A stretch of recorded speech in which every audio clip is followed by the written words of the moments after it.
Les fuseaux horaires sont une superbe invention pour être sûr que toute la planète est synchronisée sur les mêmes heures, ce qui facilite le commerce, les communications et surtout les voyages entre les pays du monde, mais cette invention qui était de base simple est vite devenue très compliquée.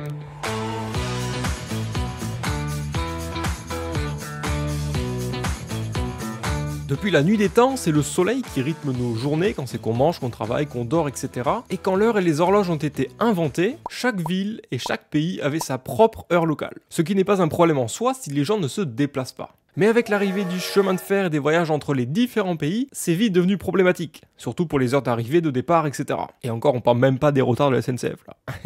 Et pour résoudre ce problème, des inventeurs ont eu cette merveilleuse idée, pourquoi pas diviser la planète en fuseaux horaires. Comment ils ont fait? La planète est une sphère de 360 degrés qui tourne sur elle-même en 24 heures. Ils ont donc divisé 360 par 24 et ils ont obtenu 15 degrés. On va donc diviser cette planète Terre en 15 degrés. Et tous les 15 degrés représentera un fuseau horaire. Tu peux imaginer une clémentine ou une orange, imagine qu'elle a 24 quartiers, oui c'est beaucoup, et chaque quartier représente une heure. Cette méthode a permis de créer une sorte de carte du temps pour le monde entier, ce qui rend les voyages, les horaires de train, etc. beaucoup plus simples et prévisibles. Car maintenant, si on se déplace et qu'on change de fuseau horaire dans un nouveau pays, on rajoute ou on enlève une heure ou plus. Et c'est ce qu'on appelle aussi le décalage horaire. Quand il est 11h à Paris, par exemple, il est 5h à New York et il est 19h à Tokyo. Donc en fonction du sens dans lequel vous allez, vous rajoutez ou vous enlevez des heures. Et il a fallu choisir un point de départ. On a choisi le méridien de Greenwich, qui sera le fuseau horaire 0, celui de base, la référence internationale. Pourquoi celui-là? Parce que c'était déjà un méridien qui était utilisé par la marine britannique à l'époque, qui était très influente, et c'était devenu la référence. Et donc on a décidé de choisir le même pour les fuseaux horaires. Aussi simple que cela. Et ensuite, il a fallu lui trouver un nom. Nous, les Français, on voulait TUC, pour Temps Universel Coordonné, et les Anglais, eux, voulaient CUT, pour Coordinated Universal Time. Et on a fait un compromis entre les deux. On s'est dit, on va faire UTC. Donc on a donc maintenant notre planète divisée en 24 fuseaux horaires. Si on se décale vers l'ouest, vers l'Amérique, on fait UTC -1, -2, -3 jusqu'à -12. Et si on se décale de l'autre côté, on fait UTC +1, +2, etc. jusqu'à +12. Ce qui fait un total de 24 heures. Avec une ligne de changement de date entre le -12 et le +12, car il faut bien changer de date toutes les 24 heures. Voilà, on aurait pu s'arrêter là, c'est simple, c'est facile, tout le monde a compris, mais non. Il faut que l'humain vienne compliquer tout ça. C'est pas marrant sinon. Car il y a tout simplement pas un seul fuseau horaire qui est à 100% à 15 degrés, bien droit, bien comme il faut. Ils ont tous été modifiés par l'homme. Pourquoi?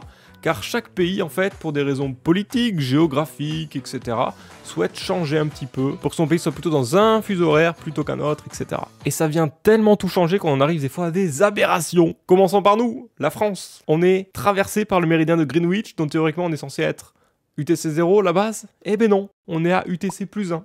Pourquoi? Car pendant la Seconde Guerre mondiale, l'Allemagne va obliger la France occupée de passer à UTC +1, car c'était l'heure de l'Allemagne, et comme ça simplifiait les heures pour l'Empire allemand à l'époque. Et sauf qu'après la guerre, on n'est jamais revenu vraiment à UTC 0. Et d'ailleurs, l'Europe a quasiment le même fuseau horaire, UTC +1, de l'Espagne jusqu'à la Pologne, alors que pourtant l'Espagne est avant le méridien de Greenwich, et la Pologne bien après le méridien de Greenwich. Et au lieu d'avoir au sein de l'Europe des pays à UTC 0, +1, +2 et +3, on se retrouve avec une majorité de pays à UTC +1. Voilà, car c'est en partie plus facile pour tous les pays s'il n'y a pas de changement d'horaire. Donc on rencontre déjà quelques aberrations, ne serait-ce qu'en Europe et ne serait-ce que chez nous. Et dans l'idée de simplifier l'heure, finalement, il n'y a plus aucune logique en fait entre les changements d'horaire, les 15 degrés de base, etc. Ensuite, la Chine va encore plus loin. Car la Chine, elle s'étend sur plusieurs fuseaux horaires théoriques, parce que c'est un immense pays, mais pour des raisons d'unité nationale, ils se sont dit que toute la Chine aura la même heure, l'heure de Pékin.